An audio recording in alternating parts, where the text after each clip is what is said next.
বিকল্প চিন্তা ও উদ্যোগ 19 শতকের মধ্যভাগ থেকে 20 শতকের প্রথম ভাগ পর্যন্ত বৈশিষ্ট্য ও পর্যালোচনা বিশিষ্ট ঔপনিবেশিক শাসনকালে বাংলা তথা ভারতে পাশ্চাত্য ধাঁচে আধুনিক শিক্ষার প্রসার ঘটে। রবীন্দ্রনাথ ঠাকুর বিশ্বভারতী বিশ্ববিদ্যালয় স্থাপনের মাধ্যমে বিকল্প শিক্ষা ব্যবস্থা গড়ে তুলতে প্রয়াসী হন। বাংলায় ছাপাখানার বিকাশ আনুমানিক 868 খ্রিস্টাব্দে চীনে মুদ্রণ শিল্পের উদ্ভব ঘটে। পরবর্তীকালে চীন থেকেই প্রযুক্তি আরবে এবং আরব থেকে ইউরোপের দেশে ছড়িয়ে পড়ে। জার্মানির জোহানেস গুটেনবার্গ 1454 খ্রিস্টাব্দে আধুনিক মুদ্রণ যন্ত্রের আবিষ্কার করে ছাপাখানা জগতে বিখ্যাত হয়, তাকে ছাপাখানার জনক বলা হয়। ভারতে সর্বপ্রথম পর্তুগিজরা 1556 খ্রিস্টাব্দে গোয়ায় আধুনিক মুদ্রণ যন্ত্র বা ছাপাখানা প্রতিষ্ঠা করেন। মুদ্রণ যন্ত্রে প্রথম বাংলা বই ছাপার কৃতিত্ব পর্তুগিজ মিশনারিদের। তার প্রথমে নিজেদের দেশ থেকে রোমান হরফে বাংলা বই ছাপিয়ে আনেন। পরে জেমস অগাস্টিন হিকি 1777 খ্রিস্টাব্দে কলকাতায় একটি ছাপাখানা প্রতিষ্ঠা করেন। বাংলার ছাপার কাজের জন্য ইস্ট ইন্ডিয়া কোম্পানির কর্মকর্তা বাংলার মুদ্রণ শিল্পের জনক নামে পরিচিত চার্লস উইলকিন্স 1787 খ্রিস্টাব্দে হুগলির চুঁচুড়ায় একটি ছাপাখানা প্রতিষ্ঠা করেন এবং সর্বপ্রথম বাংলার অক্ষরের টাইপ বা নকশা তৈরি করেন। কিছুকাল পর্যন্ত পঞ্চানন কর্মকার আরও মার্জিত বাংলা অক্ষরের টাইপ তৈরি করেন। এই অক্ষরে ন্যাথালিয়ানের ব্রাসি হ্যালহেড রচিত a grammar of the Bengal language নামে পূর্ণাঙ্গ বইটি প্রকাশের মধ্য দিয়ে বাংলা ভাষা বই ছাপানো শুরু হয়। পরবর্তীকালে সুরেশচন্দ্র মজুমদার লাইনোটাইপ নামে আরও উন্নত বাংলা অক্ষরের টাইপ তৈরি করেন। 1847 খ্রিস্টাব্দে রংপুরে প্রথম পূর্ববঙ্গের ছাপাখানা গড়ে ওঠে। এখান থেকে রংপুরে বার্তাবহ পত্রিকা প্রকাশিত হয়। ঢাকা প্রেস গড়ে ওঠে 1856 খ্রিস্টাব্দে। ছাপা বইয়ের সঙ্গে শিক্ষা বিস্তারের সম্বন্ধ শ্রীরামপুর মিশনের মিশনারি উইলিয়াম কেরি 1800 খ্রিস্টাব্দে শ্রীরামপুরে শ্রীরামপুর মিশন প্রেস নামে ছাপাখানা স্থাপন করলে এদেশে শিক্ষা বিস্তারের ক্ষেত্রে যুগান্তকারী ঘটনা ঘটে যায়। রামরাম বসু উইলিয়াম কেরির মুন্সি প্রতাপাদিত্য চরিত্র প্রকাশিত করেন। ফোর্ট উইলিয়াম কলেজে ছাত্রদের জন্য এখন থেকে মৃত্যুঞ্জয় বিদ্যালঙ্কার এবং অন্যান্য উদ্যোগে স্কুল পাঠ্য বই ছাপিত হয়। ক্রমে গিলক্রিস্ট হিন্দুস্তানি প্রেস, ম্যাথু ল্যাম্পটনের Persian press, Baburam Sanskrit press প্রতিষ্ঠা করেন। গৌড়ীয় সমাজ কলকাতায় বিভিন্ন ছাপাখানা থেকে বহু বাংলা অনুবাদ ও বাংলার অক্ষরে সংস্কৃত গ্রন্থ প্রকাশ করতে থাকে। 1801 খ্রিস্টাব্দে এখান থেকে 40টি ভাষায় 2 লক্ষেরও বেশি বই ছাপা হয়। শ্রীরামপুর ছাপাখানায় সম্পাদিত হয় দিগদর্শন সাপ্তাহিক, সমাচার দর্পণ। কলকাতা থেকে প্রকাশিত গঙ্গা কিশোর ভট্টাচার্য সম্পাদিত বেঙ্গল গ্যাজেট, রামমোহন রায়ের সংবাদ কৌমুদী, ভবানীচরণ বন্দ্যোপাধ্যায়ের সমাচার চন্দ্রিকা, ঈশ্বর গুপ্ত সংবাদ প্রভাকর, দেবেন্দ্রনাথ ঠাকুরের তত্ত্ববোধিনী প্রভৃতি উল্লেখযোগ্য। শ্রীরামপুর মিশনের উইলিয়াম কেরি, জোশুয়া মার্চম্যান এবং উইলিয়াম ওয়ার্ডের প্রচেষ্টায় বাংলায় গণশিক্ষা প্রসারে ব্যাপক উদ্যোগ নেওয়া হয়। ক্যালকাটা স্কুল বুক সোসাইটি স্থাপিত হয়। ক্যালকাটা স্কুল সোসাইটি স্থাপিত হয়।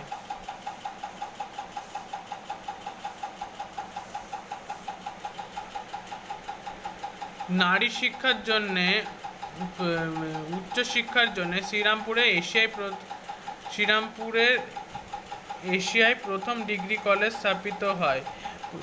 প্রতিষ্ঠিত হয়। মদনমোহন তর্কলঙ্কাতে শিশু শিক্ষা গ্রন্থটি রচনা করে। শিশু শিক্ষার বিখ্যাত কবিতা পাখির সব করেরব আজও সমান জনপ্রিয়তা আছে। রামসুন্দর বসাক রচিত বাল্যশিক্ষা, ছাপাখানায় মুদ্রিত গোবিন্দপ্রসাদ দাস রচিত ব্যাকরণ সার, প্রাণলাল চক্রবর্তী রচিত অঙ্কবোধ, কেদারেশ্বর চক্রবর্তী রচিত ব্যাঙ্গালোর ইতিহাস উল্লেখযোগ্য। ছাপাখানায় ব্যবসায়িক উদ্যোগ কলকাতায় জেমস অগাস্টিন হিকির ছাপাখানায় ব্যবসায়িক ভিত্তিতে ইস্ট ইন্ডিয়া কোম্পানি মিলিটারি বিল, ভাতার ফর্ম, সামরিক বাহিনীর বিধান প্রভৃতি ছাপার কাজ চালাত।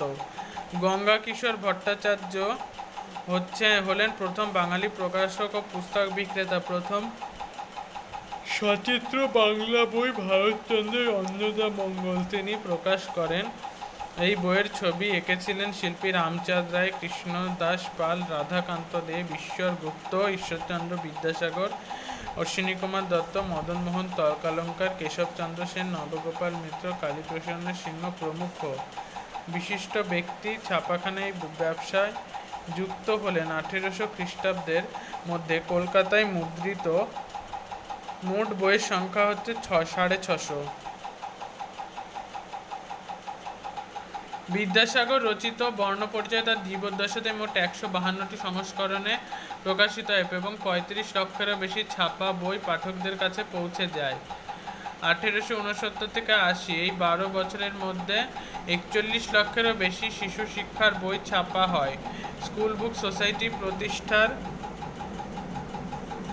প্রতিষ্ঠার প্রথম 4 বছরের মধ্যে শুধু বাংলা ভাষাতেই প্রায় 50,000 পাঠ্যপুস্তক। স্কুল কলেজে নীতি শিক্ষা অবশ্য পাঠ্য হওয়ায় হিতোপদেশ, 32 সিংহাসন, তেতো ইতিহাস, বোধোদয়, বেতাল পঞ্চবিংশতি, নীতিকথা প্রভৃতি বই বিক্রি বিশাল বাজার গড়ে ওঠে।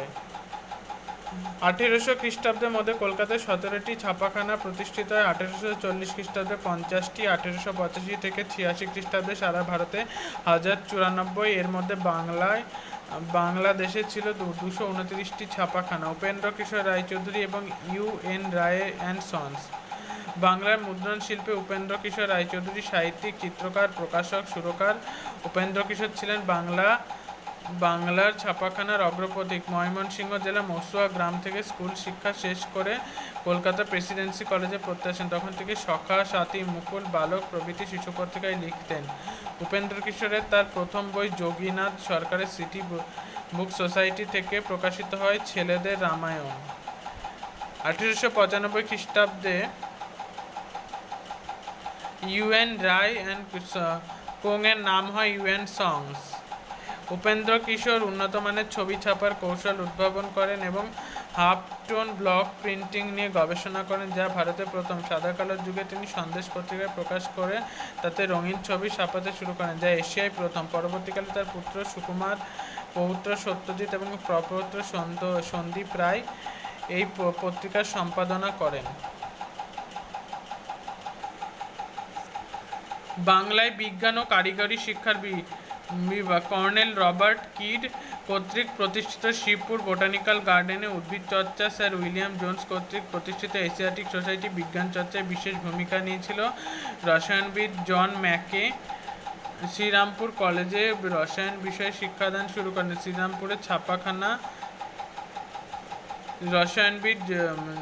শ্রীরামপুরের ছাপাখানার কর্মী গোলকচন্দ্র বিদেশি যন্ত্রপাতি ও সহায়তা ছাড়া একটি বাষ্পীয় ইঞ্জিন তৈরি করেন, তাই তাকে প্রথম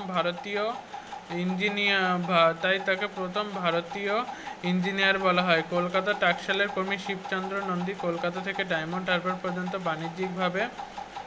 বাণিজ্যিকভাবে ভারতে প্রথম টেলিগ্রাফ বার্তা পাঠান। মহেন্দ্রলাল সরকার, তারকনাথ পালিত, রাজেন্দ্র নারায়ণ বন্দ্যোপাধ্যায়, প্রফুল্লচন্দ্র রায়, জগদীশচন্দ্র বসু, শিশির কুমার মিত্র, জ্ঞানচন্দ্র ঘোষ, মেঘনাথ সাহা, সত্যেন্দ্রনাথ বসু বাংলার বিজ্ঞান চর্চায় গুরুত্বপূর্ণ অবদান রাখেন।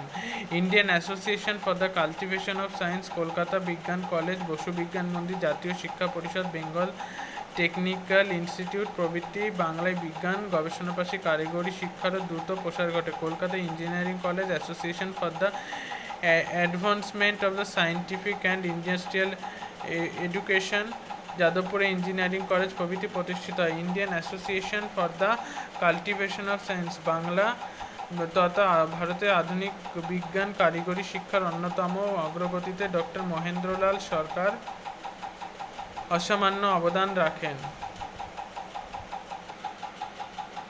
গবেষণার কাজ করেছেন তাদের মধ্যে উল্লেখযোগ্য জগদীশচন্দ্র বসু, আশুতোষ মুখোপাধ্যায়, চুনিলাল বোস, চন্দ্রশেখর ভেঙ্কটরমন, সুব্রমণ্যম চন্দ্রশেখর, মেঘনাথ সাহা, কে এস কৃষ্ণনের নাম উল্লেখযোগ্য। 1930 খ্রিস্টাব্দে পদার্থবিদ্যায় নোবেল পুরস্কার লাভ করেন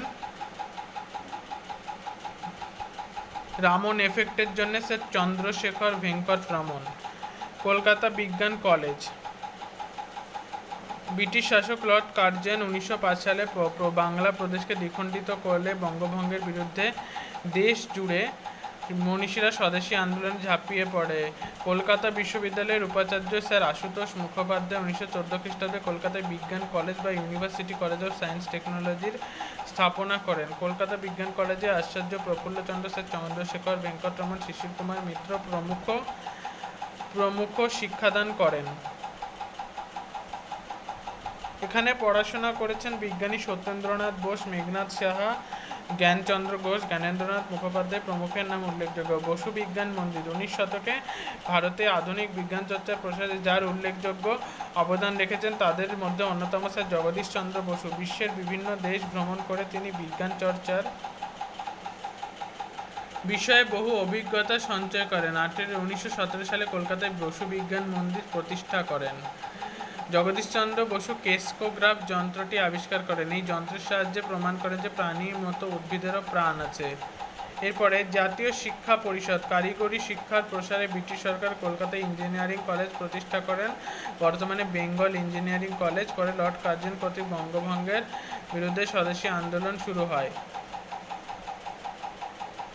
স্বদেশী আন্দোলনে জাতীয় শিক্ষা আন্দোলনকারী শক্তিশালী হয়ে ওঠে। সর্বপ্রথম রংপুরে জাতীয় বিশ্ববিদ্যালয় স্থাপিত হয় 1905 খ্রিস্টাব্দে। 16 নভেম্বর পার্ক স্ট্রিটে 1500 জন প্রতিনিধিদের নিয়ে অনুষ্ঠিত এক সভায় ব্রিটিশ সরকারের শিক্ষা ব্যবস্থার বিরোধিতা এবং স্বদেশী শিক্ষার প্রসারের উদ্দেশ্যে জাতীয় শিক্ষা পরিষদ গঠনের প্রস্তাব গ্রহণ করা হয়। এরপর সত্যেন্দ্রনাথ ঠাকুরের সভাপতিত্বে 1906 খ্রিস্টাব্দে 11 মার্চ 92 জন সদস্যকে নিয়ে জাতীয় শিক্ষা পরিষদ বা ন্যাশনাল কাউন্সিল অফ এডুকেশন গড়ে ওঠে। রবীন্দ্রনাথ ঠাকুর, অরবিন্দ ঘোষ, রাজা সুবোধচন্দ্র মল্লিক, গুরুদাস বন্দ্যোপাধ্যায়, হীরেন্দ্রনাথ দত্ত, ব্রজকিশোর রায়চৌধুরী প্রমুখ জাতীয় শিক্ষা পরিষদের সক্রিয় পৃষ্ঠপোষক ছিলেন। জাতীয় শিক্ষার উদ্দেশ্যে ব্রজকিশোর রায়চৌধুরী 5 লক্ষ টাকা, সূর্যকান্ত আচার্য চৌধুরী 2.5 লক্ষ টাকা, সুভাষচন্দ্র মল্লিক 1 লক্ষ টাকা দান করেন। 1906 খ্রিস্টাব্দে Bengal national school and college প্রতিষ্ঠিত হয়। এর অধ্যক্ষ নিযুক্ত হন অরবিন্দ ঘোষ। বেঙ্গল টেকনিক্যাল ইনস্টিটিউট কারিগরি শিক্ষার প্রসারে ভূমিকা পালন করেন তারকনাথ পালিত। 1906 খ্রিস্টাব্দে বেঙ্গল টেকনিক্যাল ইনস্টিটিউট হয়। 1928 সালে এর নাম হয় college of engineering and technology বা সেট। আর ভারত স্বাধীনতা লাভের পর 1955 সালে যাদবপুর বিশ্ববিদ্যালয়ে পরিণত হয়। এখান থেকে পাশ করা বহু বাঙালি যুবক কারিগরি বিদ্যার বিভিন্ন শাখায় নিজেদের সুপ্রতিষ্ঠিত করতে সক্ষম হয়েছে। ঔপনিবেশিক শিক্ষা দ্বারা সমালোচনা।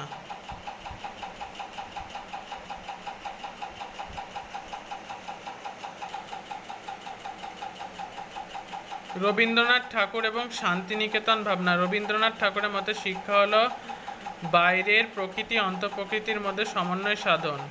এক কথায় পরিপূর্ণ মানব সত্তাকে লালন করে দেহ মন আত্মার সমন্বয় সাধনের মাধ্যমে নিজেকে জাতির উপযোগী দক্ষ কল্যাণকামী সদস্য হিসেবে গড়ে তোলা। তার এই গবেষণার প্রধান কেন্দ্র হয়ে ওঠে বীরভূম জেলার বোলপুরের নিকটবর্তী ভুবনডাঙ্গা। রবীন্দ্রনাথের পিতা দেবেন্দ্রনাথ ঠাকুর নিভৃতে ধর্মচর্চা করার উদ্দেশ্যে ভুবনডাঙ্গা 1861 খ্রিস্টাব্দে একটি আশ্রম প্রতিষ্ঠা করেন। রবীন্দ্রনাথ এই স্থানের নতুন নামকরণ করেন শান্তিনিকেতন। রবীন্দ্রনাথ 1901 খ্রিস্টাব্দে সেখানে ব্রহ্ম বিদ্যালয় বা পাঠভবন স্কুলটি প্রতিষ্ঠা করেন। এরপর থেকে জীবনের বিভিন্ন সময়ে আশ্রমে বসবাস করেন। শিল্প কলা সমৃদ্ধ কলা ভবনটি স্থাপিত হয় 1909 খ্রিস্টাব্দে। তিনি শান্তিনিকেতনে সুবিস্তৃত প্রাকৃতিক পরিবেশে নিজের অন্যান্য শ্রমিকদের বসবাসের জন্য সুন্দর সুন্দর ভবন নির্মাণ করেন। বিশ্বভারতীর উদ্যোগ। কবিগুরু রবীন্দ্রনাথ ঠাকুর বলেছেন, মানুষের অভ্যন্তরে মানুষটিকে পরিচর্যা করে খাঁটি মানুষ বানানোর প্রচেষ্টাই শিক্ষা। শিক্ষা প্রতিষ্ঠান সম্পর্কে তার চিন্তার জগৎ বহুদূর বিস্তৃত। এই চিন্তায় একটি দিক হলো বিশ্ববিদ্যালয়। তিনি সদ্য প্রতিষ্ঠিত মহীশূর, বারাণসী, পাটনা, ওসমানিয়া প্রভৃতি বিশ্ববিদ্যালয়গুলিতে লক্ষ্য করেন সেগুলি পুরনো ইউরোপীয় ছাঁচে নতুনের ঢালাই করা হচ্ছে। তিনি পুরনো ইউরোপীয় ছাঁচ বাদ দিয়ে নতুন ধরনের উচ্চশিক্ষার চিন্তাভাবনা শুরু করেন। 1919 খ্রিস্টাব্দ থেকে একটি বিশ্ববিদ্যালয় প্রতিষ্ঠার ভাবনার কথা শুরু করেন। তিনি বিশ্ববিদ্যালয়ের নামও ঠিক করেন বিশ্বভারতী। অবশেষে বীরভূম জেলা শান্তিনিকেতনে 1921 খ্রিস্টাব্দে বিশ্বভারতী বিশ্ববিদ্যালয় প্রতিষ্ঠা করেন। কলাবিদ্যার পাশাপাশি অর্থশাস্ত্র, কৃষি তত্ত্ব, স্বাস্থ্যবিদ্যা, পল্লী উন্নয়ন সহ সাময়িক ব্যবহারিক বিজ্ঞানের পাঠদান শুরু করা হয়। কলকাতার নাগরিক জীবন থেকে অনেক দূরে বিশ্বভারতী বিশ্ববিদ্যালয়ে বর্তমানে দুটি ক্যাম্পাস রয়েছে, একটি শান্তিনিকেতন আর অপরটি শ্রীনিকেতন। পদাধিকার বলে এই বিশ্ববিদ্যালয়ের পরিদর্শক হন ভারতের রাষ্ট্রপতি এবং আচার্য হন ভারতের প্রধানমন্ত্রী। পরিদর্শককে অনুমোদন সাপেক্ষে এখনকার উপাচার্য নিযুক্ত হন। প্রধানমন্ত্রী জওহরলাল নেহেরু এর প্রথম আচার্য এবং কবিপুত্র রথীন্দ্রনাথ ঠাকুর হচ্ছে প্রথম উপাচার্য। দেশ বিদেশের প্রচুর ছাত্রছাত্রী এখানে পড়াশোনা করতে আসেন। 1951 খ্রিস্টাব্দে এই বিশ্ববিদ্যালয় ভারতের কেন্দ্রীয় বিশ্ববিদ্যালয়ের মর্যাদা লাভ করে। এই বিশ্ববিদ্যালয়ের ছাত্রদের মধ্যে উল্লেখযোগ্য ছিল সত্যজিৎ রায়, ইন্দিরা গান্ধী, সুচিত্রা মিত্র, মহাশ্বেতা দেবী, অমর্ত্য সেন প্রমুখ। প্রকৃতি, মানুষ, শিক্ষার সমন্বয় বিষয়ে রবীন্দ্রনাথের চিন্তা। রবীন্দ্রনাথের ঠাকুর শিক্ষাকে মানুষ ও প্রকৃতি থেকে বিচ্ছিন্ন কোনো বিষয় মনে করতেন না। এখানে যে ছবিটি দেখা যাচ্ছে, শান্তিনিকেতনে 1940 খ্রিস্টাব্দের 18 ফেব্রুয়ারি রবীন্দ্রনাথের আতিথেয়তায় মহাত্মা গান্ধী এবং তার স্ত্রী কস্তুরবা গান্ধী। অরণ্য দেবতা প্রবন্ধে তিনি লিখেছেন, লুব্ধ মানুষ অরণ্যকে ধ্বংস করে নিজেরই ক্ষতিকে ডেকে এনেছে। বায়ুকে নির্মল করবার ভার যে গাছপালার উপর, যার পত্র ঝরে গিয়ে ভূমিকে উর্বরতা দেয়, তাকেই সে নির্মূল করছে। বিধাতার যা কিছু কল্যাণের দান, আপনার কল্যাণ বিস্মৃত হয়ে মানুষ তাকেই নষ্ট করছে। তিনি শান্তিনিকেতনে পঞ্চবটি প্রতিষ্ঠার মধ্যে দিয়ে বৃক্ষরোপণ উৎসবকে জোরদার করেন এবং প্রাকৃতিক পরিবেশের মধ্যে তার আদর্শ শিক্ষা ব্যবস্থা গড়ে তোলেন। তার মৃত্যুর পর থেকে প্রতি 22শে শ্রাবণ দিনটি শান্তিনিকেতনে বৃক্ষরোপণ উৎসব হিসেবে পালন করা হয়। রবীন্দ্রনাথের পল্লীগ্রাম মানুষের কল্যাণে, কৃষিকাজের উন্নতির বিষয়ে বিভিন্ন রকম চিন্তাভাবনা করে। প্রজাদের সদ্য বকেয়া খাজনা সামান্য হিতৈষী বৃত্তি ধার্য করে এবং জমিদারি থেকে তার সমপরিমাণ অর্থ ভর্তুকি দিয়ে হিতৈষী তহবিল গড়ে তোলা হয়। শিলাইদহে মহর্ষি দাতব্য চিকিৎসালয় স্থাপিত হয়। স্বল্প সুদে চাষিদের ঋণ দানের জন্য প্রতিশয় কৃষি ব্যাংক স্থাপন করেন। জমিদার প্রজাদের বিবাদের মীমাংসার জন্য সালিসি সভা গঠন করেন। আধুনিক পঞ্চায়েতের ধাঁচে গ্রাম কাঠামো গড়েছিলেন রবীন্দ্রনাথ। চাষিরা যাতে ফসলের ন্যায্য মূল্য পায় তার জন্য তিনি টেগর অ্যান্ড কো প্রতিষ্ঠা করে ন্যায্য মূল্যে ধান পাট বাজারে বিক্রির দায়িত্ব নেন। রবীন্দ্রনাথের শিক্ষানীতির একটি গুরুত্বপূর্ণ দিক ছিল মানুষের ধর্মীয় বা সাম্প্রদায়িক ভেদাভেদ দূর করা। তিনি জমিদারি পরিচালনা করতে এসে হিন্দু, মুসলমান, ব্রাহ্মণ, চণ্ডালের ভেদাভেদ দূর করে কর্মক্ষেত্রে নতুন প্রাণের সঞ্চার করেছেন। গ্রামের চাষিদের অর্থনৈতিক শোষণ থেকে মুক্তিদান, তাদের সন্তানদের শিক্ষাদানের উদ্দেশ্যে প্রাথমিক বিদ্যালয় প্রতিষ্ঠার বিষয়ে তিনি চিন্তাভাবনা করেন। বিকল্প চিন্তা,